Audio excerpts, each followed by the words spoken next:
nuestro punto de partida es la escritura. Nuestro punto es la escritura, es el cimiento, fundamento y también el estándar. La escritura no solamente es el fundamento, sino que nos delimita, nos da ese marco de referencia para tomar decisiones, para moldear nuestro pensamiento. Entonces, debemos esforzarnos por ser bíblicos, hermanos. ¿Y qué significaba ser bíblico? ¿Se acuerdan? ¿Qué significaba ser bíblico? Alineado con las escrituras. ¿Y eso qué significa? ¿Solamente lo explícito o también lo implícito, cierto? Lo implícito. También aquello que podemos deducir de la escritura como buena y necesaria consecuencia. Eso es, hermanos. Ahora, la teología se estudia, o el estudio teológico es individualista. No, ¿cierto? No. El estudio teológico es en comunidad siempre. En comunidad. Lo hacemos con nuestra propia iglesia local, y con la tradición, con la larga tradición que tenemos, y juntos, todos, crezcamos en amor y verdad. Hemos visto también la importancia de la ortodoxia, de abrazar la ortodoxia, de abrazar esa doctrina histórica, esa doctrina confesional, para así discernir correctamente las corrientes mundanas que van en contra del pensamiento de Cristo, del Cristo bíblico, por supuesto. Ayer, vimos la teología liberal, que hemos visto, Schleiermacher, muy bien, Schleiermacher. ¿Y cuál era su propuesta principal? Claro, el sentimiento, ¿no? El sentimiento. ¿De qué país fue? Alemania, un suizo. ¿Y cuál fue el punto de inflexión entre la teología de la época de la Reforma y la teología contemporánea? ¿Qué época se vivió? ¿Cuál fue ese punto de inflexión en donde comenzaron a cambiar las cosas? La ilustración, ese movimiento cultural, filosófico, político, que ponía a la razón por encima de todo. A la razón por encima de todo. Entonces, la teología contemporánea comienza a finales del 2800 hasta ahora. Entonces, el padre de la iluminación, el padre de la teología liberal fue Friedrich Schleiermacher, un hombre que deben tener como dato en la mente siempre, ¿no? Como referente de esa época. Luego aparece una de las reacciones contra la teología liberal. ¿Cuál fue? Con la teología neo-ortodoxa. La teología neo-ortodoxa. ¿Y qué proponía o cuál fue el intento de la teología neo-ortodoxa? ¿Por qué creen que se llamó neo-ortodoxa? O sea, claro, quería tomar o recuperar ciertos conceptos ortodoxos, pero en clave moderna, ¿no? Creía en un Dios trascendente, cosa que la teología clásica afirma, pero había una tensión, ¿no? Una paradoja, una contradicción. ¿Y recuerdan cuál fue el escrito que catapultó a Karl Barth como reaccionario de la teología liberal? ¿Se acuerdan? Su comentario de Romanos. Muy bien, su comentario de Romanos. Les pasé ahí a un artículo, y ahí el autor de ese artículo dice algo cierto, ¿no? Karl Barth dice muy buenas cosas.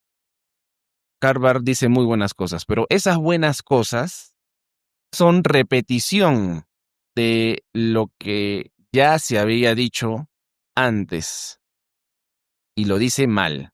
Entonces, hay otros personajes, otros teólogos que repiten eso y lo repiten mucho mejor.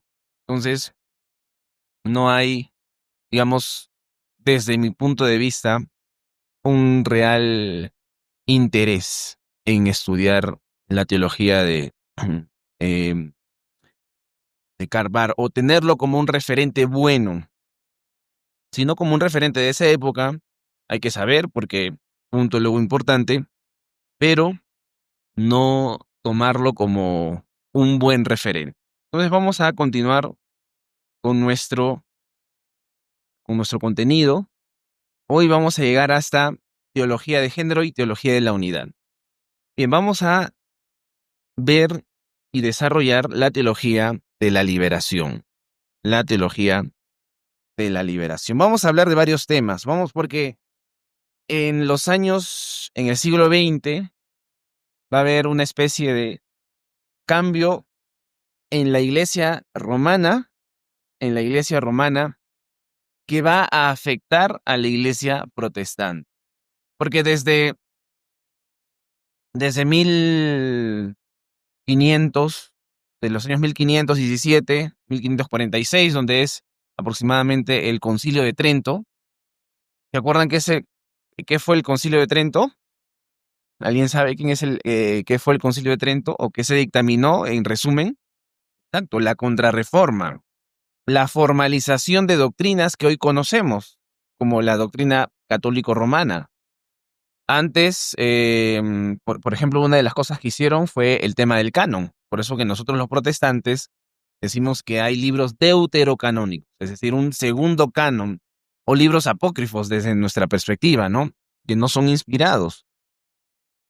Declararon herejes a los protestantes y en esta época vamos a ver cambios que van a afectar la teología.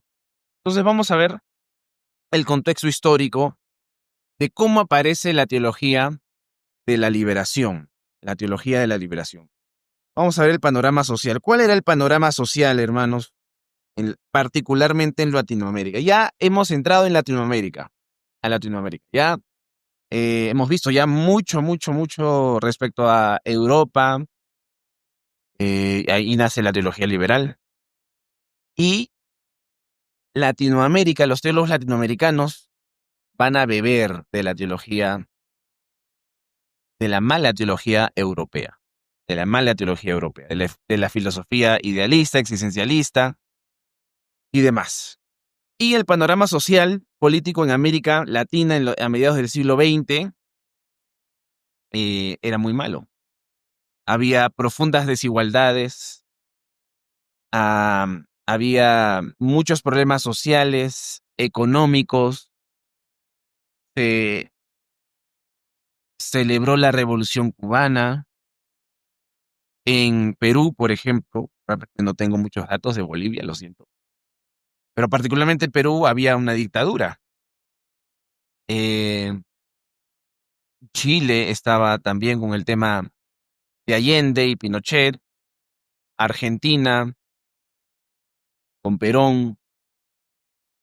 Entonces había, hermanos, en la década del siglo XX, muchas desigualdades económicas. Había alta concentración, por ejemplo, en el Perú. De nuevo, disculpen que no mencione nada de Bolivia, pero como ejemplo nada más, no creo que sea tan diferente el contexto de Perú. En Perú hubo una reforma agraria con el presidente Velasco. Él hizo un golpe de estado militar. Entonces él regaló tierras porque había señores feudales, ¿cierto? Prácticamente eran terratenientes, ¿cierto? Entonces había muchas masas campesinas y urbanas en situación de pobreza estructural. El siglo XX para Latinoamérica fue muy terrible.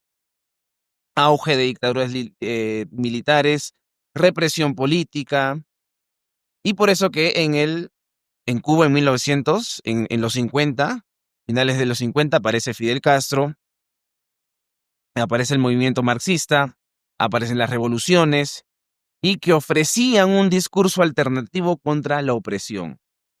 Hay vamos a ver algo, hermanos. Miren, el ser humano es capaz de identificar, al menos por superficie, lo bueno y lo malo. Ahí vemos el sello de la imagen de Dios, distorsionada, por supuesto. En un sentido, estas denuncias en contra de la desigualdad, en algún sentido, eran válidas. Eran válidas. La pobreza estaba en auge, digamos así.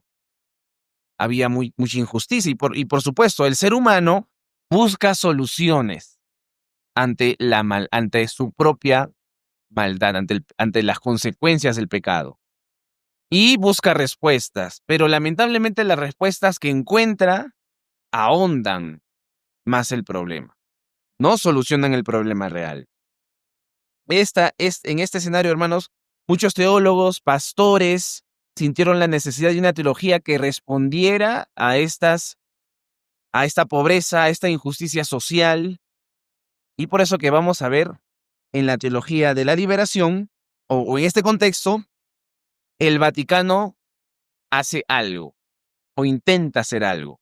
Va a haber una influencia de la Iglesia Católica en esta teología. Vamos a ver el Concilio Vaticano II, un concilio muy, pero muy importante que va a determinar muchas cosas. Entonces, el Concilio Vaticano II abrió las puertas a una iglesia más comprometida con el mundo moderno. Vamos a ver también las diferencias entre Trento y Vaticano II. Son diferencias que van a afectar al mundo. Va a haber por ejemplo, una conferencia episcopal en Medellín en 1968, que en primer lugar, en esta conferencia se va a adoptar el concepto de opción preferencial por los pobres. Opción preferencial por los pobres. También planteó que la misión de la iglesia, y ahí está, debía incluir la liberación integral del hombre. La liberación integral del hombre, no solo espiritual, sino también social y política. Va a haber un intento de liberación integral. Y el problema es que la gente va a decir, entonces tú sigues siendo pobre, entonces no estás siendo libre todavía. Hay que liberar, hay que cambiar las estructuras políticas y sociales para que realmente el hombre sea libre. Ahí vamos a ver muchos problemas respecto a nuestra propia doctrina bíblica. Vamos a ver un poco también más del contexto del Concilio Vaticano. Fue convocado por el Papa Juan XXIII y terminado y concluido con Juan Pablo en 1965. Fue el 21º concilio ecuménico de la Iglesia Católica Romana. Entonces, los obispos se reunieron por varios años para determinar cambios. El contexto fue la posguerra, la Guerra Fría. Incluso vamos a ver a Juan Pablo II hablando en contra del marxismo, o un tipo de marxismo incluso, pero contradiciéndose un poco con la doctrina social de la Iglesia, porque también hay que ver el contexto de Juan Pablo II. ¿De qué país era Juan Pablo II? A ver si se acuerdan, era polaco, y Polonia estaba en una situación difícil, entonces él necesitaba también la liberación política, él buscaba también eso en un sentido. Entonces, hay que ver, hermanos, que muchas de las cosas que han ocurrido tienen un contexto social, político, militar incluso, pero este concilio tenía un objetivo declarado. El objetivo de el Vaticano fue la actualización de la Iglesia. La actualización de la Iglesia. Participaron más de 2.500 obispos, duró 4 sesiones, se produjeron 16 documentos principales. Los principales documentos fueron la Constitución, ahí está el Sacrosanctum Concilium, donde hay un cambio de liturgia. Hay una reforma litúrgica que dice que va a haber una introducción de lenguas vernáculas en la misa. Antes de Vaticano II, ¿en qué idioma eran las misas? En latín. Las misas en latín. ¿Y quién entendía esas misas? Solo los curas que sabían latín. Entonces ya no solo es el latín, sino la gente podía escuchar las misas en su propio idioma. Participación activa de los laicos, de los que no tenían una orden o no eran oficiales de la iglesia. También va a haber el Lumen Gentium, va a haber un cambio de la iglesia, o al menos de manera externa. Define a la iglesia como pueblo de Dios y no solo como jerarquía. No solo como jerarquía. Reconoce grados de comunión con otras comunidades eclesiásticas, ¿sí? Y ahí vamos a ver algo. Antes del Vaticano II, los católicos romanos nos decían secta. Nos decían secta. Pero ahora, según este concilio, ya no nos llamamos secta, sino comunidades cristianas. No precisamente iglesia, pero sí comunidades cristianas. Y ahí nace el título famoso de hermanos separados. Antes de Vaticano II, hermanos, era imposible que un católico romano te diga hermano separado. Por eso que la próxima vez que algún católico romano te diga que vas a una secta, acuérdale de su propia doctrina. Y también refuerza la primacía papal, pero destaca también la colegiidad, es decir, la importancia de los obispos. O sea, por un lado, alguien podría pensar, si está rebajando la primacía del Papa. No, no está rebajando nada, sino más bien está suavizando los golpes que quieren, más bien. Porque aún se mantiene la cabeza de la Iglesia al Papa, que eso es algo inamovible en la doctrina católico-romana, y solo se les va a llamar a estas comunidades cristianas iglesia cuando se sujete de manera formal al Papa de Roma.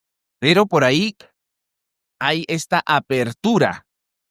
También en el Dei Verbum vamos a ver que hay un cambio en la revelación divina. Afirmó que la revelación se transmite por escritura y tradición conjuntamente. Cambio en el sentido en que reconoció la importancia de la crítica bíblica moderna y también que la Biblia debe ser accesible a la lengua propia de cada comunidad. Vamos a ver que este cambio, pues, es aceptable, pues, ¿no? Porque tantos años negándole el acceso a la palabra de Dios, ¿no? Pero eso en papel, porque no va a reconocer a la Escritura como suma autoridad, sino que simplemente ya está más accesible. También el otro documento es el Gaudium et Spes, que va a determinar que la iglesia o la vida de la iglesia en un mundo moderno. Ahí también va a comenzar el diálogo interreligioso. El ecumenismo, los hermanos separados o este término de diálogo interreligioso nace en la Iglesia Católica Romana, llamado a un diálogo con el mundo contemporáneo, impulso al compromiso social de la Iglesia. Así que todo esto va a mover bastante a la Iglesia Católica Romana. El impacto la liturgia pasa a celebrarse en lenguas vernáculas, el ecumenismo, apertura hacia el protestantismo y misión. Ahora la visión de la Iglesia romana pasó a ser ya no tanto institucional, sino también a verse como una comunidad de todos los bautizados. En esta época, en el siglo XX, la Iglesia romana también va a tener un despertar de comunidades carismáticas. Porque en este año, hermanos, en estos años también se va a ver un fenómeno de comunidades o avivamiento o un mover externo quizá, porque varias comunidades católicos romanas van a comenzar o incluso muchas iglesias evangélicas van a nacer de esas comunidades de fe. Entonces, ya que había más apertura a que la comunidad o los laicos tuviesen más actividades, entonces se reunían como células, ¿no? Y hubo, en muchos casos, fenómenos como los que vemos en la iglesia pentecostal. Hay registros de católicos romanos incluso teniendo los mismos fenómenos de la glosolalia, como es hablar en lenguas, y muchas otras cosas más, ¿no? Cosa que luego, posteriormente, va a ser más restringido. Entonces, esta es el contexto. Y vamos a ver, entonces, las diferencias entre Trento y el Vaticano. Trento y el Vaticano, hermanos. El primer aspecto es el aspecto histórico. Hemos visto que en Trento aparecen los primeros protestantes. Fue una respuesta romana al protestantismo. El objetivo de Trento fue contrarrestar a la reforma, reafirmar los dogmas romanos frente a los protestantes, pero ya vamos a ver en el Vaticano II una adaptación al mundo contemporáneo. En Trento se ajustó o se declaró de manera formal la escritura más la tradición como fuente de revelación. Pero en el Vaticano II no hay tanto cambio, sino más bien es una promoción de traducciones bíblicas. Introdujo, respecto a la eclesiología, en Trento había una primacía papal y una jerarquía absoluta. En cambio, en Vaticano II introdujo el término de pueblo de Dios. El ecumenismo, en cuanto a ecumenismo, condena total hacia los protestantes. Nos decían cismáticos. Y, en cambio, en el Concilio Vaticano II hay una apertura al diálogo, no solo con protestantes, sino también con todas las religiones. Antes de Vaticano II, hermanos, por ejemplo, ningún papa había visitado, por ejemplo, al Muro de los Lamentos. Nadie. Los condenaban también. Pero luego de Vaticano II, cada papa ha visitado el Muro de los Lamentos. Se reúnen con los maestros judíos. Incluso algunos dicen algunos católicos romanos, que los judíos son como hermanos mayores. Cosa que antes no podían decirlo. Entonces, hermanos, en esta perspectiva, en esa perspectiva se cuela o se está cuajando la teología de la liberación. Es ahí, en ese contexto también que, por ejemplo, un conocido cantante llamado Marcos Witt anunció que iba a tomar un rumbo distinto y diferente, porque católicos romanos lo llamaron para unirse. Y él dijo que sí. Y varios fueron así. Varios se juntaron con estos grupos para formar una unidad, ¿no? Pero en esa unión, ¿quiénes perdían, hermanos, en realidad? Pues son los evangélicos. Los evangélicos perdían terreno. Al final, simplemente es una mala concepción de unidad. Y luego vamos a ver también un poco de la teología de la unidad. Vamos a ver un poco el desarrollo del ecumenismo. El ecumenismo surgió en esta época, principalmente también en el protestantismo, con el objetivo de buscar la unidad. Ya vamos a ver un poco de esto. Luego la teología de la liberación también se da en el marco del marxismo. En el marco del marxismo, algo también fundamental en la teología de la liberación.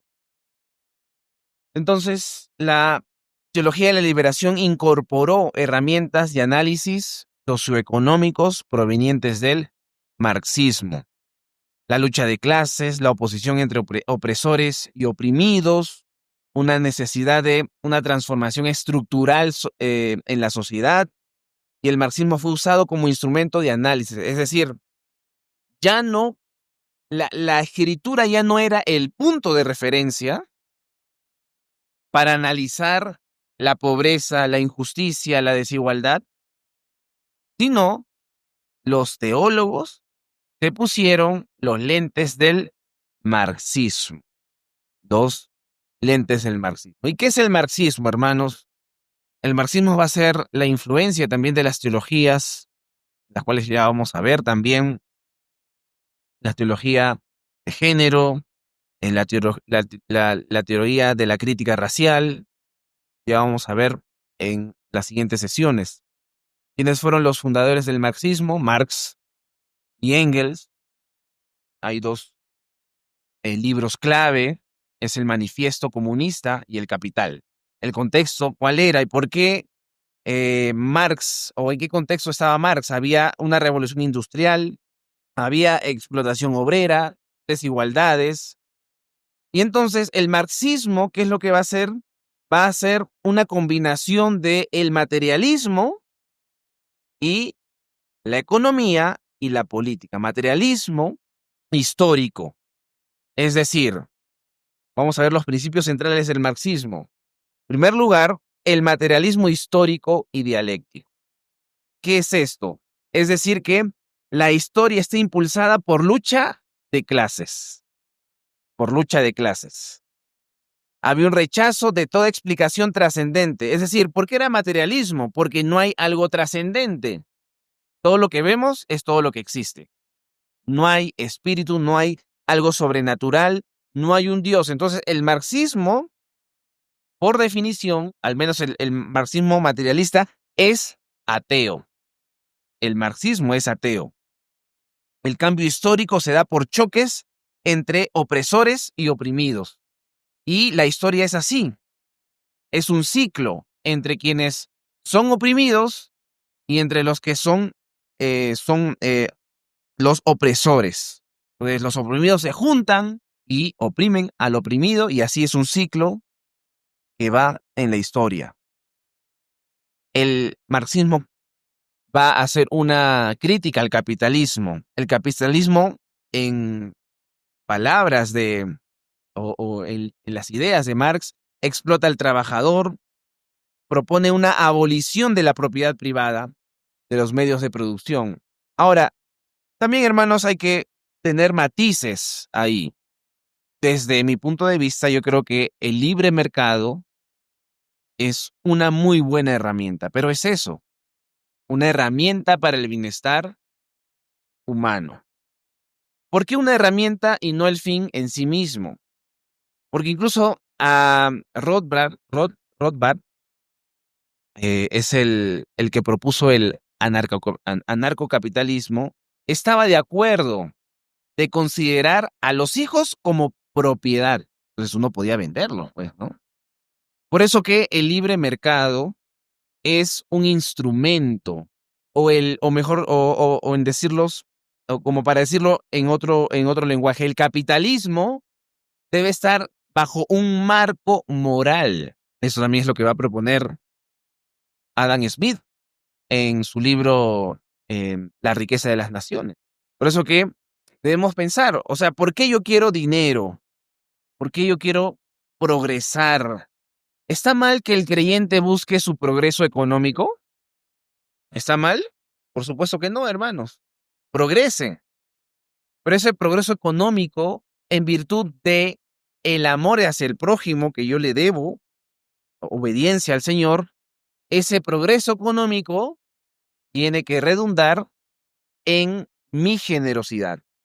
Por eso que lo que dice Pablo, ¿no? El que robe, ¿qué tiene que hacer? Dejar de robar. ¿Y qué tiene que hacer? ¿Pero trabajar nomás? Exacto. Tiene que trabajar para que tenga que compartir. ¿Qué compartir? Creemos que una sociedad capitalista es mejor que una sociedad marxista o socialista, por supuesto. Pero el capitalismo, el libre mercado, es un instrumento, no el fin, desde una perspectiva cristiana. Entonces Marx va a criticar ese capitalismo. Hay una abolición de la propiedad privada. Hay una sociedad sin clases, una sociedad sin clases. Es decir, la meta final en la visión de Marx era una sociedad sin propiedad privada ni clases sociales. Todo es de todos. Y ahí vamos a ver el estado utópico, donde no hay un Estado. No hay Estado, ¿no? Por eso que hay un anarcocapitalista, porque hay unos capitalistas, por ejemplo, Javier Milei, es un ejemplo que él propone que no debe haber Estado, no debe haber Estado. Estado es, incluso ah, hay una entrevista donde él dice que el Papa es el anticristo. El anticristo porque se sobrepone, ¿no? Se sobrepone sobre otros. Luego, como presidente ya fue otra cosa. Pero también hay un anarquismo comunista, donde no hay Estado. También hay un ateísmo práctico. Marx dijo, la religión es el opio del pueblo.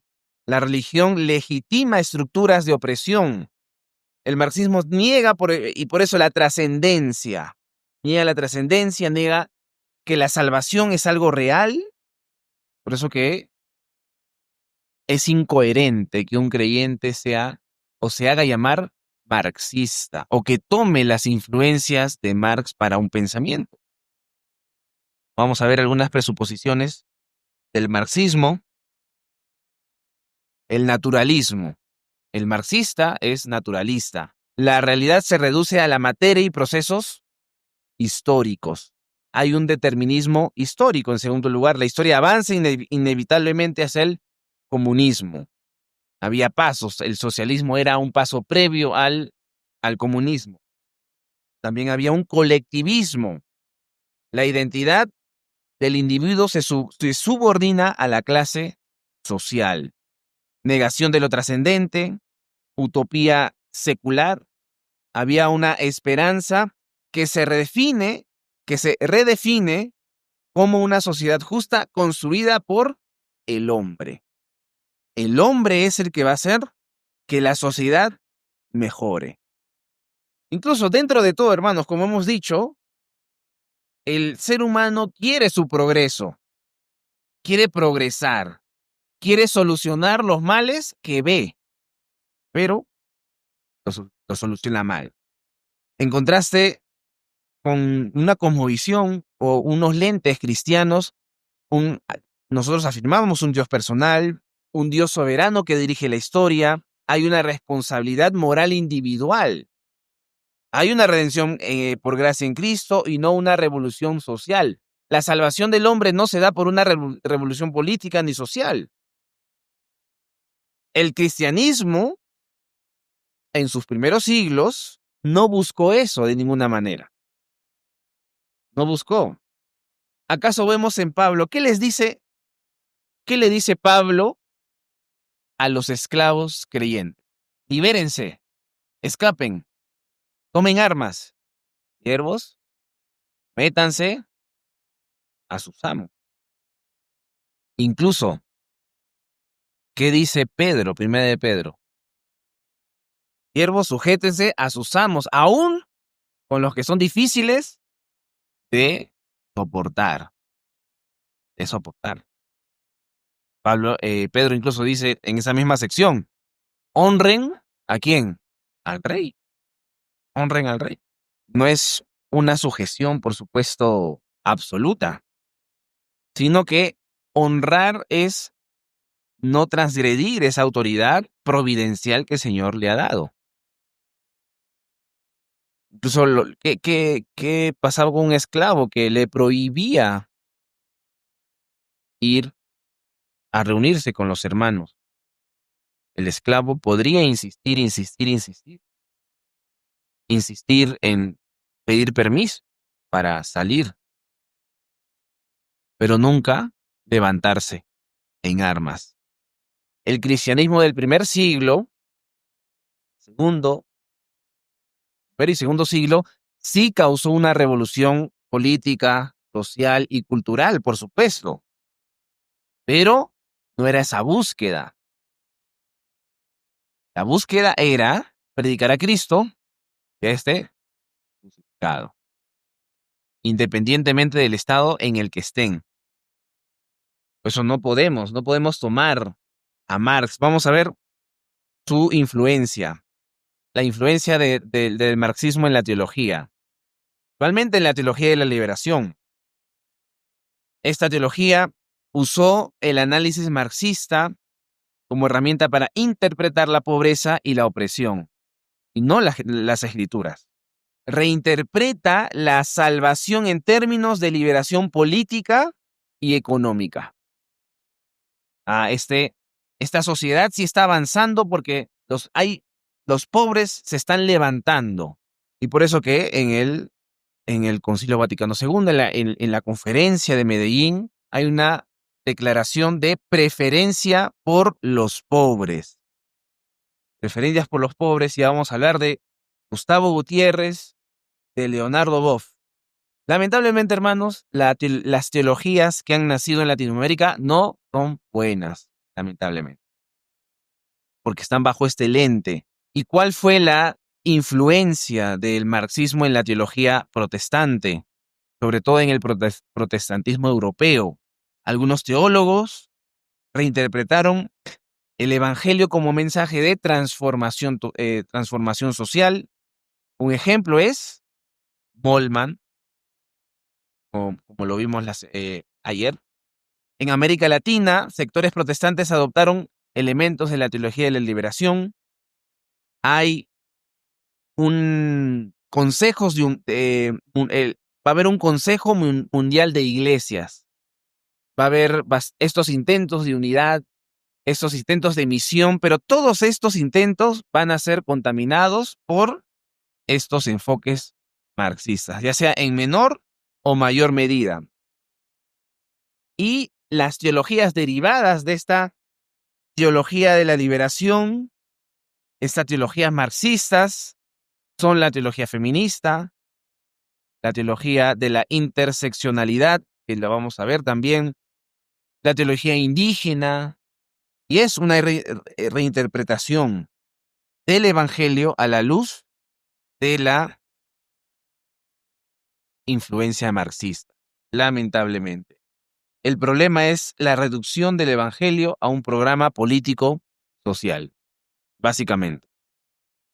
Aspectos positivos que podríamos rescatar: señaló la necesidad de denunciar injusticias sociales. Claro, entonces recordó que la fe cristiana no es indiferente al sufrimiento humano, pero lamentablemente ese sufrimiento humano no se soluciona con la política ni con programas sociales, no con el Evangelio. Lo que les dije ayer, creo que también cité al Catecismo de Heidelberg. ¿Cuál es tu único consuelo tanto en la vida como en la muerte? Yo no soy mío, sino que le pertenezco, cuerpo y alma, vida y muerte, a mi fiel Salvador, Jesucristo. Lo que oprime en primer lugar al hombre no es la pobreza, no es la situación económica, no. Esos son señales de algo más profundo que es el pecado. El pecado, hermanos. Hay una reinterpretación del pecado. Eres rico, eres empresario, entonces eres más malo. Eres pobre, entonces los pobres son buenos. Vamos a ver ahí esa tensión, esa pelea, cuando en realidad, por ejemplo, en las Escrituras, sobre todo en Malaquías, Malaquías habla de la pobreza, ¿cierto? En los profetas mayores, menores, hablan de gente que está oprimiendo, ¿cierto? Pero esas personas oprimían a causa de su pecado, y en los Salmos también, cuando dice, yo soy pobre. Porque, en primer lugar, hay que ver el contexto. Eran pueblo de Dios, la religión era una teocracia, y cuando una sociedad de este estilo, o en general, aquellos que son personas que quieren obedecer a Dios, que no mienten, que se esfuerzan por dar los sacrificios de manera correcta, obviamente van a ser vistos de de mala manera por aquellos que son injustos. Y lamentablemente, en el pueblo de Israel, la mayoría estaba siendo pecadora, impenitente.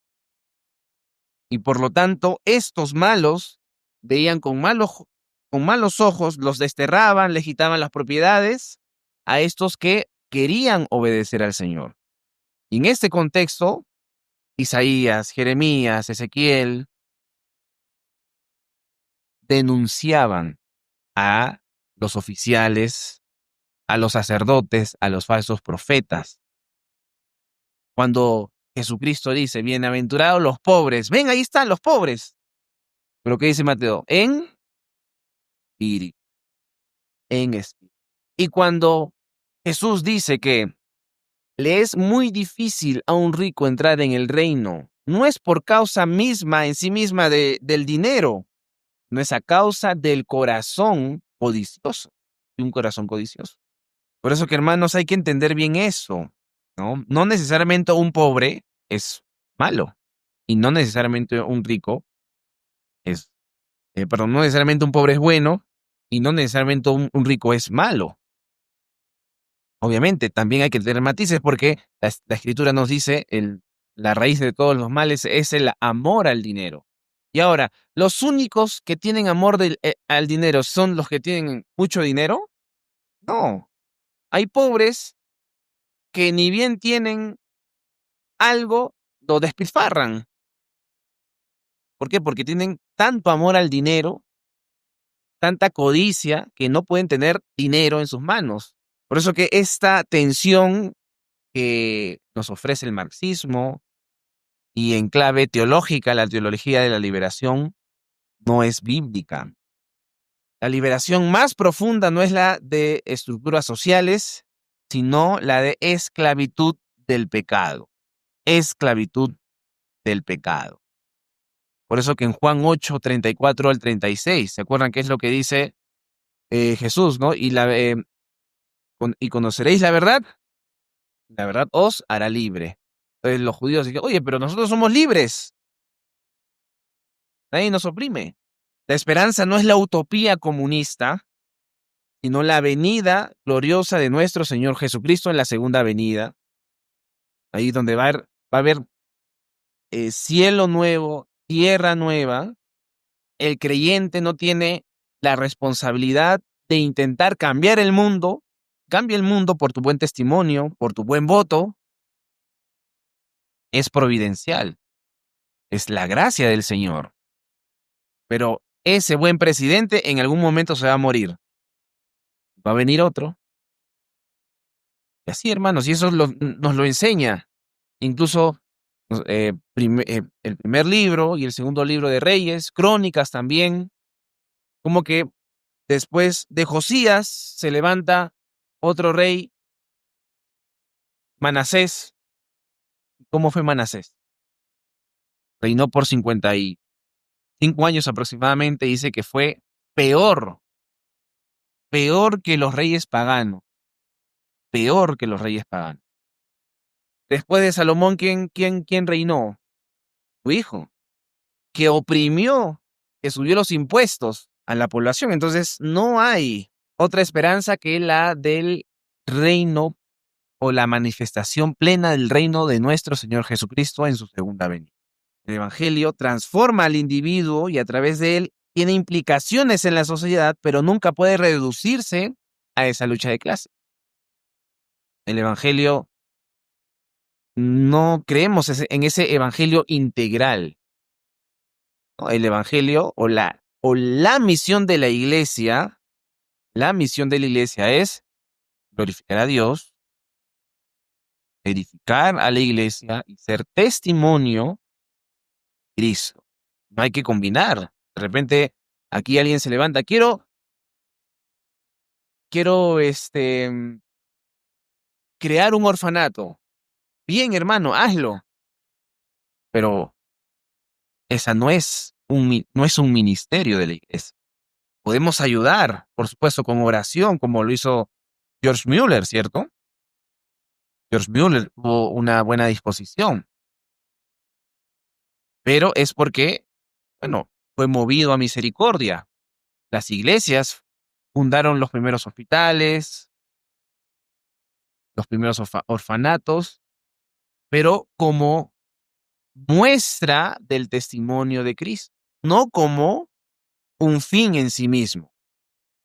¿Qué pasaba en los primeros siglos de la iglesia? Los romanos podían, ay, este bebé no me gusta, al río. Y los cristianos veían eso y eran movidos a misericordia y los tomaban, porque tenían un buen concepto de qué era la vida a causa del Evangelio, pero no era un fin en sí mismo. Claro, precisamente esta teología de la liberación va a ser influenciada hacia el protestantismo, ¿no? Por ese tema del ecumenismo, porque también tanto el católico romano, latinoamericano, como el protestante van a ver los mismos problemas. Y al no encontrar otra solución, se pusieron estos lentes y ven este, este, esta propuesta como una buena propuesta. O sea, básicamente se olvidaron de la verdadera misión de la iglesia. Sobreponer algún interés social y político por sobre lo espiritual es socavar los fundamentos de la verdadera misión de la iglesia. Todo viene de aquí, del siglo XX. Ver el evangelio como un evangelio integral.